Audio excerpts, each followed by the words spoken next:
The layman who became patriarch in 6 days. In December 858, Photios, a senior imperial official, a layman with no clerical rank whatsoever, was elevated through all the orders of the church in less than a week and installed as Patriarch of Constantinople. On a Monday he received the tonsure. By Christmas Day he was patriarch. The speed of the elevation was without precedent, the political reasons for it were transparent, and the man it produced was one of the most formidable intellectual and ecclesiastical figures in the history of the Christian Church. He had not sought the position. He had, by all accounts, actively resisted it, writing letters to friends describing his elevation as a catastrophe imposed on him by imperial will.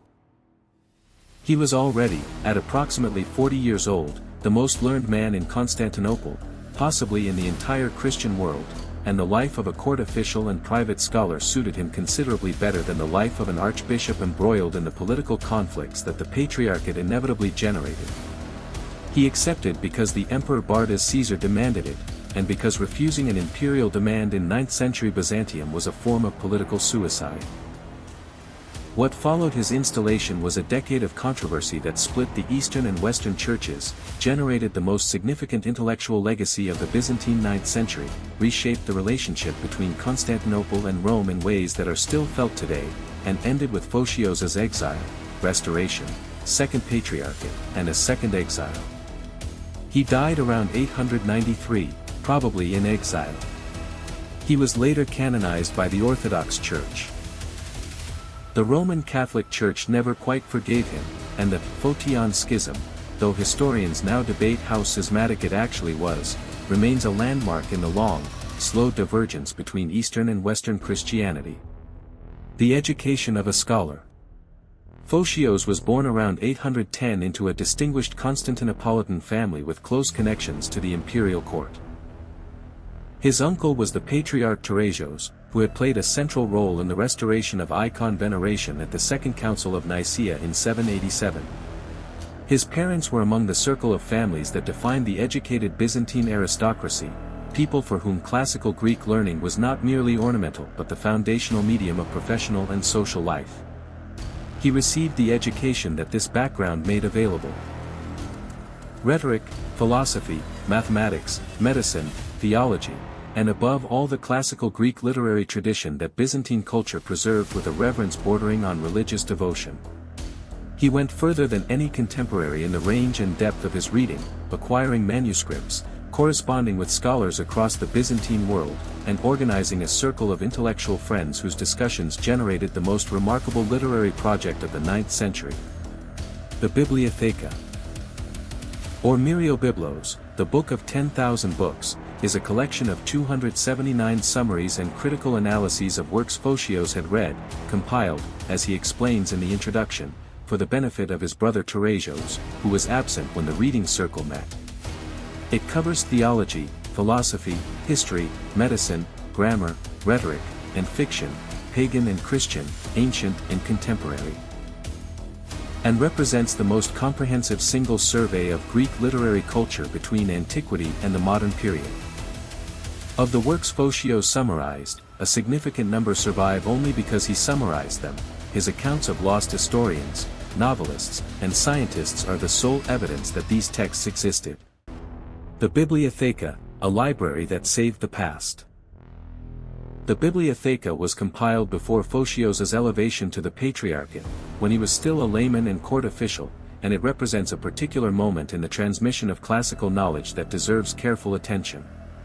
The 9th century was a period of significant manuscript loss and recovery in the Byzantine world.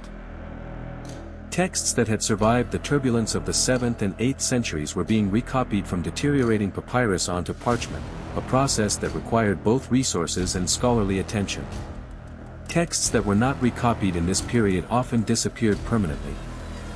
Photios' reading circle was part of a broader effort by the Byzantine intellectual aristocracy to inventory and preserve what remained of ancient learning. His summaries are not merely convenient abstracts. They are critical engagements that assess the style, the argument, and the reliability of each work, often with specific observations that modern scholars have found useful in evaluating texts that survive only in fragments.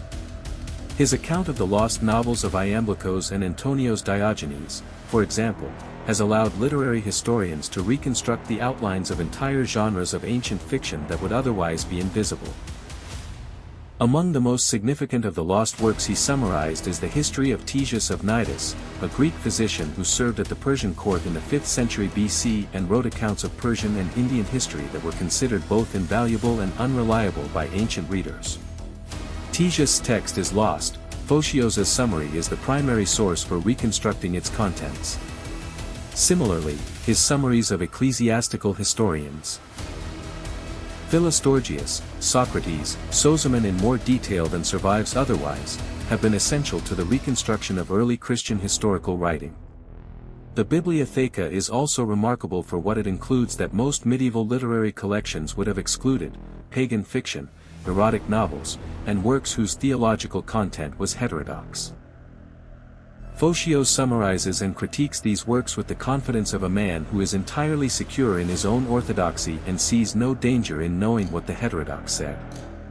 This intellectual openness, the conviction that learning is better served by engagement than by avoidance, is one of the most attractive qualities of his scholarship, and one of the things that made him such a formidable opponent in theological controversy. He had actually read what he was arguing against. Why he was made patriarch. The Ignatius affair. The political circumstances that produced Photios' elevation to the patriarchate in 858 were a specific product of Byzantine court politics at its most entangled. The existing patriarch, Ignatius, had fallen out with the regent Bardas Caesar, the uncle of the young Emperor Michael III, over Bardas's personal conduct. Ignatius had reportedly refused Bardas communion on the grounds of his incestuous relationship with his daughter-in-law. Bardas wanted Ignatius removed. Ignatius refused to resign. The impasse required a solution, and the solution was Photios. The problem was that Ignatius had not been canonically deposed. He had been forced from office by imperial pressure, but the canonical procedures for removing a patriarch had not been followed. This left Photios in an impossible position. Legally, Ignatius was still patriarch, which meant Photios was an intruder. The Byzantine Church split between supporters of the two men, Ignatians and Photians, in a conflict that had as much to do with family connections, political allegiances, and theological temperament as with the canonical question. Photios, once installed, managed the conflict with the political sophistication that his career had developed. He convened a local synod that confirmed his position, managed the clergy who had supported Ignatius with a combination of firmness and conciliation, and attempted to bring the controversy to an end through sheer institutional weight. The difficulty was that Ignatius's supporters had an appeal route that Photios could not control: Rome. The Photian Schism, Rome, Constantinople, and Bulgaria. Pope Nicholas I was one of the most assertive popes of the 9th century. A man with a clear vision of Roman primacy in the universal church and a consistent willingness to deploy that vision in conflicts with Eastern patriarchs who did not share it. When the Ignatian party appealed to Rome, Nicholas heard the case with evident sympathy, declared Photios' elevation invalid, and demanded his removal. He also sent legates to Constantinople whose behavior at a synod in 861 exceeded their instructions in ways that complicated the situation further. The conflict might have remained a canonical dispute of the kind that the Byzantine-Roman relationship had generated periodically throughout its history, had it not been complicated by a third party, Bulgaria. The newly converted Bulgarian Khan Boris had accepted Christianity in 864, initially turning to Constantinople for ecclesiastical guidance. When the Bulgarian Church fell under Photios' jurisdiction, Rome, which had its own missionary interests in Bulgaria and resented Byzantine ecclesiastical expansion westward, began sending its own clergy to Bulgarian territory. The result was a jurisdictional conflict over Bulgaria that transformed a canonical dispute about the validity of one man's elevation into a broader confrontation about the boundaries of Roman and Constantinopolitan authority. Photios' response to Rome's claims was to convene a synod in Constantinople in 867 that declared Pope Nicholas I deposed and anathematized, an act that had no practical effect. You cannot depose a pope from Constantinople, but that represented a clear statement of Byzantine ecclesiological principle. Rome had no authority to intervene in the affairs of the Eastern Church, and the Eastern Church could judge the Western Church's bishops just as the Western Church claimed to judge the Eastern Church's bishops. The symmetry of the argument was legally precise and practically explosive. Exile, restoration, and the double return. The political revolution that ended Photios' first patriarchate came from within Byzantium rather than from Rome. The Emperor Michael III was murdered by Basil the Macedonian in September 867, and Basil, who became Basil I and founded the Macedonian dynasty, had reasons to distance himself from the policies of his predecessor. He restored Ignatius to the patriarchate and exiled Photios. What followed is one of the more unusual sequences in Byzantine ecclesiastical history. The Fourth Council of Constantinople, held in 869 to 870 and recognized by Rome as the Eighth Ecumenical Council, condemned Photios and confirmed Ignatius. Photios, in exile, taught and wrote, including the Amphilochia, a collection of theological and philosophical questions addressed to his friend and former student Amphilochios of Cyzicus, which remains one of the most sophisticated works of Byzantine theological scholarship. Then the situation reversed again. Ignatius died in 877.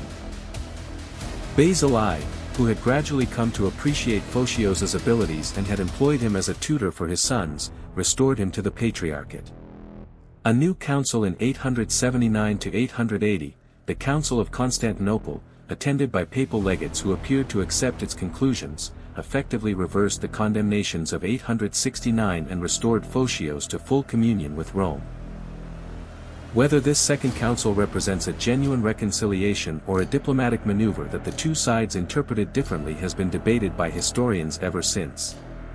Photios served his second patriarchate until 886, when the new Emperor Leo VI, one of the pupils he had tutored, removed him in favor of his own younger brother Stephen. Photios spent his final years in a monastery, continuing to write, and died around 893. The Filioque. A theological difference that became a civilizational divide. At the heart of the theological conflict between Photios and Rome was a question that sounds technical to modern ears but carried enormous weight in 9th-century Christianity, the Filioque. The Nicene Creed, adopted at the Council of Nicaea in 325 and revised at Constantinople in 381, describes the Holy Spirit as proceeding from the Father. The Western Church, beginning in Spain in the 6th century and gradually adopted across Frankish Christianity, had added the words, and from the Son, Filioque in Latin, to the Creed. By the 9th century, this addition was standard in Frankish Christianity and was being spread by Frankish missionaries into newly converted territories including Bulgaria. Photios identified the Filioque as a theological error of the first order. His mystagogy of the Holy Spirit, composed during his first exile, is the most systematic and philosophically rigorous critique of the Filioque produced by any Eastern theologian, and it remains the standard orthodox statement of the position. His argument was twofold: first, that the addition to the creed was canonically illegitimate, no council had authorized the change, and individual churches had no authority to alter what had been determined by the universal church. Second, that the theological content of the addition was incorrect, that the procession of the Holy Spirit from both Father and Son compromised the monarchy of the Father within the Trinity in ways that had cascading implications for Christian theology. The Filioque controversy that Photios articulated in the 9th century became the primary theological marker distinguishing Eastern and Western Christianity. When the Great Schism of 1054 formally divided the churches, the Filioque was the central theological issue, not the only one, not even the most immediately practical one, but the one that crystallized the doctrinal difference most clearly. Photios had identified the fault line 7 generations before the break and had described its contours with a precision that subsequent centuries of debate have not significantly improved upon. Whether you read the Filioque as a legitimate theological development or an illegitimate addition to a fixed formula depends on where you stand in the tradition he helped define. The mission to the Slavs and the alphabet. Among the most consequential acts of Photios' first patriarchate was his support for the mission of Constantine, later Cyril, and Methodius to the Slavic peoples of Moravia in 863. The mission was his initiative. He selected the brothers, provided the theological and logistical support, and backed the most controversial aspect of their approach, the use of the vernacular Slavic language for the liturgy rather than Greek or Latin. To make the Slavic liturgy possible, Constantine created the Glagolitic alphabet, later developed into the Cyrillic alphabet that bears his monastic name, specifically to render Slavic sounds that neither Greek nor Latin letters could represent. The decision to produce a written language and a literary tradition for the Slavic peoples, rather than simply imposing an existing liturgical language, was a remarkable departure from both Byzantine and Roman missionary practice, and it was made possible by Photios' backing. The long-term consequences of this decision have shaped the civilization of Eastern Europe ever since. The Cyrillic alphabet is still used by more than 250 million people. Russians, Ukrainians, Bulgarians, Serbs, and many others, as their primary writing system. The tradition of Slavic Orthodox Christianity that Cyril and Methodius established, under Photios' patronage, became the cultural foundation of the largest Orthodox Christian civilization in the world.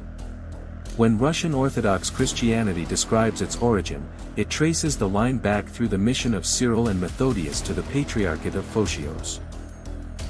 The man who created the Cyrillic alphabet and the man who authorized the mission that deployed it were collaborators in the most successful cultural project of the 9th century.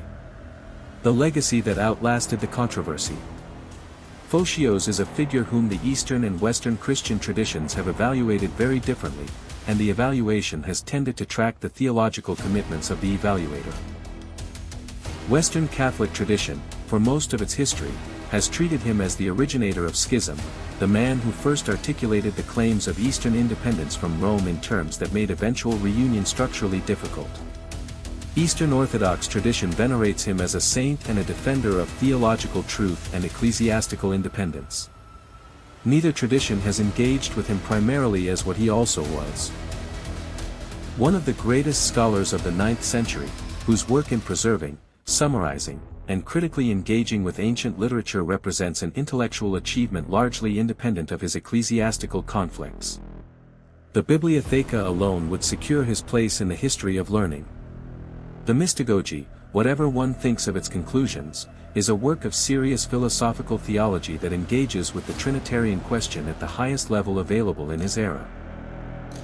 The Amphilochia covers more than 300 philosophical and theological questions in a style that ranges from brief definitional answers to extended analyses. His letters, hundreds survive, document the intellectual and political life of Byzantine court culture in the 9th century with a specificity and a literary quality that no other source provides. He lived at the intersection of every major question of his age, the relationship between secular learning and Christian theology. The boundaries of Roman and Constantinopolitan authority, the right method for converting newly encountered peoples, the correct understanding of the Trinity, the canonical procedures for appointing church officers, the relative authority of councils, emperors, and popes. He had clear, argued, and consistent positions on all of these questions, and he pursued those positions with the tenacity and the intelligence of a man who was simultaneously one of the best-read people alive and one of the most politically effective operators in Byzantine history. The combination made him dangerous to his opponents and invaluable to his supporters. It also made him impossible to ignore, which is why he is still, 12 centuries after his death, being argued about in the churches and seminaries of both the East and the West.